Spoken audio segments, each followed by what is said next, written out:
Informasi kita kali ini adalah tentang emas, di mana dalam beberapa bulan ini emas harganya terus meningkat, memecahkan rekor tertinggi harga emas sepanjang sejarah. Di sisi rupiah, sangat berlawanan dengan nilai emas yang menguat. Rupiah adalah melemah, nomor dua terendah sepanjang ada yang namanya negara Indonesia. Kalau saja $1 ke arah 16.800 hingga 17.000 per dolarnya, maka pecah rekor sebagai nilai rupiah terlemah sepanjang sejarah. Selamat ya. Sayangnya lagi pengetahuan atau literasi tentang emas pada masyarakat Indonesia masih banyak yang rendah. Menyimpan emas hanya jadi alternatif oleh sebagian kecil masyarakat karena dianggap emasnya tidak liquid, tidak mudah dicairkan dengan cepat. Juga ada spread jarak harga jual beli yang lebar jika mengandalkan dengan emasnya antam. Hal ini sesungguhnya harus didisrupt. Namun kita belum bicarakan disrupsi emas agar menjadi liquid dan mudah diperjualbelikan.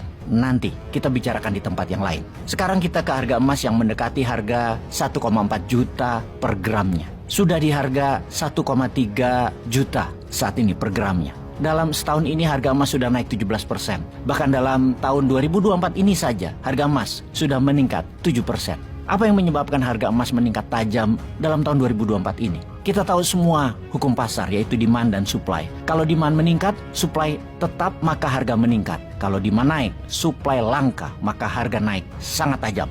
Inilah yang terjadi pada emas, karena hampir semua bank sentral di negara berdaulat memborong emas sejak awal tahun 2024. Seperti Bank Singapura, Bank India, Bank Tiongkok, Bank Polandia, Bank Rusia, dan banyak lagi bank sentral yang membeli emas dan dijadikan reserve atau cadangan devisa negara mereka. Kita awali dengan informasi atas Bank of China atau PBC, People Bank of China, di mana Bank Tiongkok tersebut di tahun 2023 akhir sudah memborong 225 ton emas ditambah 100 ton dalam 4 bulan terakhir ini. Sehingga total emas yang dikumpulkan dalam 2 tahun terakhir mencapai 2.200 ton emas. Apa kira-kira yang menjadi penyebab pembelian emas oleh Tiongkok ini? Diduga ketegangan geopolitik dunia di Eropa dan di Timur Tengah. Perkiraan kedua adalah ketidakpercayaan akan dolar, juga rendahnya trust kepada pemerintah Amerika oleh pihak negara non-sekutu. Tiongkok sangat waspada atas diperlakukannya aset dolar seperti terjadi pada kamrat Tiongkok, yaitu Rusia. Dibekukan aset milik Rusia di seluruh dunia di negara-negara yang di bawah pengaruh Amerika.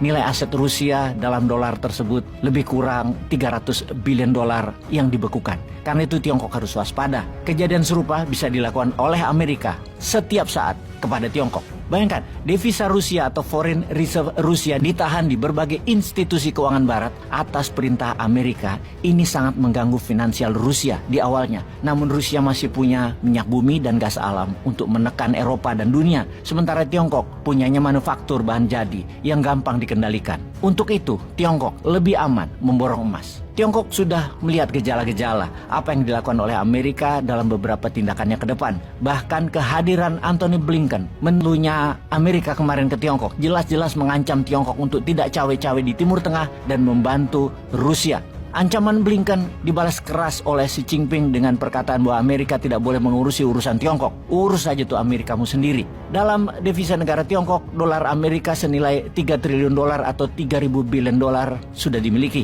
Di mana Tiongkok adalah pemegang dolar dan surat utang negara Amerika terbesar. Selain Tiongkok, ada 8 bank sentral yang melakukan hal yang sama, yaitu mendiversifikasikan devisa mereka selain memakai dolar dengan menyimpan emas. Dalam 1 tahun terakhir, 8 bank sentral tersebutlah yang mendorong nilai emas terus meningkat tajam.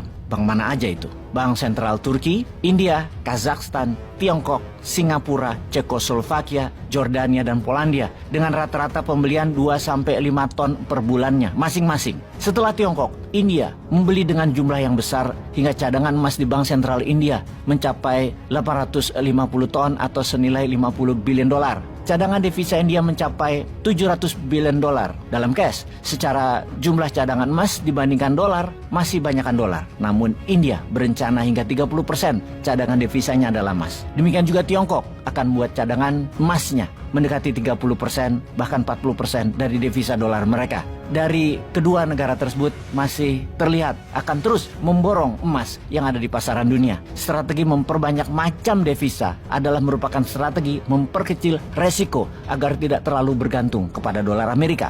Kita ke tanah air sekarang. Cadangan emas di Bank Indonesia hanya 80 ton dengan cadangan devisa dolar sejumlah 140 billion dolar. Alias emas kita hanya 3% saja dari devisa dolar. Ada baiknya cadangan devisa sama dengan India lah, naik 5 kali lipat dari sekarang, dan emas kita naik 20 kali lipat dari stok yang ada sekarang. Sekarang saya bertanya kepada sahabat semua, apakah Anda akan melakukan hal yang sama di mana aset Anda, berapapun jumlahnya, mengapa tidak 30%-nya berupa emas? Yuk beli dan simpan emas sahabat semua.